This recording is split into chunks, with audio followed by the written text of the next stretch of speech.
2025નું ચોમાસું તેના અંતિમ ચરણમાં છે। રાજ્યના અમુક જિલ્લામાંથી ચોમાસાની વિદાય થઈ ચૂકી છે, છતાં પણ હજુ બંગાળની ખાડી સક્રિય છે। બંગાળની ખાડીની વધુ એક સિસ્ટમ ગુજરાત તરફ આવે અને નવરાત્રી ઉપર ગુજરાતની અંદર ભારેથી અતિ ભારે વરસાદ જોવા મળે તેવી શક્યતાઓ છે, જેની સંપૂર્ણ માહિતી આપવાની છે। સૌપ્રથમ તો આપણે એ જણાવી દઉં કે રાજ્યની અંદર અત્યારે નૈઋત્યનું ચોમાસું જે સક્રિય હતું ધીમે ધીમે વિદાય લઈ રહ્યું છે। અત્યારે કચ્છના ઉત્તર ભાગો અને ઉત્તર ગુજરાતના ઘણા બધા જિલ્લાઓમાંથી ચોમાસાની વિદાય થઈ ચૂકી છે, પણ ચોમાસું જે રીતે છેલ્લા 2 દિવસથી અટક્યું છે, આમ તો ચોમાસાની વિદાયની જે પ્રોસેસ ચાલુ થઈ, મોન્સૂન વિડ્રોલ પ્રોસેસ ચાલુ થઈ 2 દિવસ સુધી ઝડપથી એ નીચે આવ્યું, પણ હવે એ ચોમાસાની વિદાય છે તે અટકી ગઈ છે, કેમ કે હજુ પણ ભેજવાળા પવનો આવી રહ્યા છે અને થંડરસ્ટોર્મ એક્ટિવિટી થઈ રહી છે। છેલ્લા 2 દિવસથી જોવા જઈએ તો 2 દિવસથી રાજ્યના ઘણા બધા વિસ્તારોની અંદર બંગાળની ખાડીની અસ્થિરતાને કારણે છૂટાછવાયા વરસાદો નોંધાયા છે।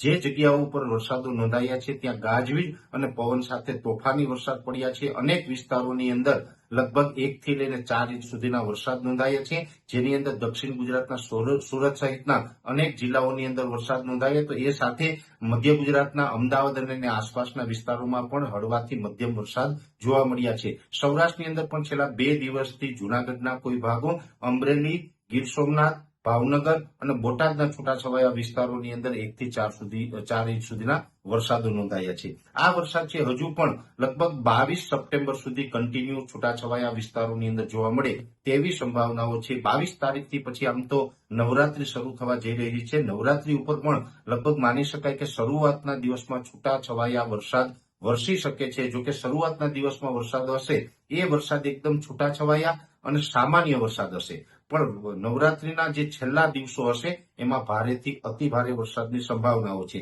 એનું કારણ છે કે બંગાળની ખાડીની અંદર ફરીથી એક સાયક્લોનિક સર્ક્યુલેશન બનવા જઈ રહ્યું છે અને અત્યારે અલગ અલગ મોડેલોનો જે અમે અભ્યાસ કરી રહ્યા છીએ એ મુજબ એ સાયક્લોનિક સર્ક્યુલેશનનો જે ટ્રેક છે તે આંધ્રપ્રદેશના માર્ગે થઈને મહારાષ્ટ્ર અને ત્યાંથી પછી ગુજરાત ઉપર થઈને પસાર થાય તેવું અત્યારે લાગી રહ્યું છે।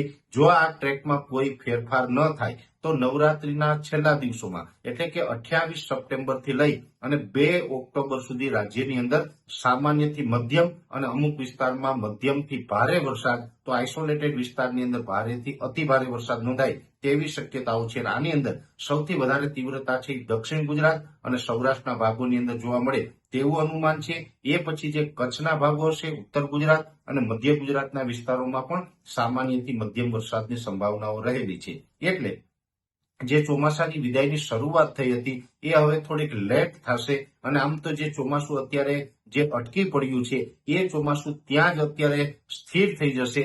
ગુજરાતના લગભગ મેં આપને જણાવ્યું એમ કે ઉત્તર ગુજરાત અને કચ્છના ભાગોમાંથી ચોમાસાની વિદાય થઈ છે, પણ સૌરાષ્ટ્ર, મધ્ય ગુજરાત અને દક્ષિણ ગુજરાતમાં હજુ પણ ચોમાસું સક્રિય છે અને આ સપ્ટેમ્બર મહિનો પૂર્ણ ન થાય ત્યાં સુધી હજુ આ વિસ્તારમાંથી ચોમાસાની વિદાય થાય તેવી શક્યતાઓ હાલ ઓછી દેખાઈ રહી છે, કેમ કે 28 તારીખથી રાજ્યની અંદર ફરીથી એક વરસાદી રાઉન્ડ આવી રહ્યો છે અને આ રાઉન્ડ છે એ 28 થી 2 ઓક્ટોબર સુધીમાં લગભગ ગુજરાતના 50 થી 60% વિસ્તારોને પ્રભાવિત કરે અને અનેક વિસ્તારોની અંદર ભારેથી અતિ ભારે વરસાદના રૂપમાં અસર કરે તેવું લાગી રહ્યું છે। ખાસ કરીને આ જે છેલ્લો વરસાદ હશે એ વરસાદમાં ગાજવીજનું પ્રમાણ પણ વધુ જોવા મળશે અને પવનની સ્પીડ છે એ પણ નોર્મલ કરતા થોડી વધારે હશે। એટલે કે વરસાદ દરમિયાન જે સાયક્લોનિક સર્ક્યુલેશન પસાર થશે જેને કારણે પવનની ઝડપ છે એ 35 થી લઈને 40 કિલોમીટર પ્રતિ કલાકની ઝડપે નોંધાય તેવું એક અનુમાન છે। એટલે 28 સપ્ટેમ્બરથી લઈને 2 ઓક્ટોબર વચ્ચે ગાજવીજ અને પવન સાથે તોફાની વરસાદ રાજ્યની અંદર જોવા મળે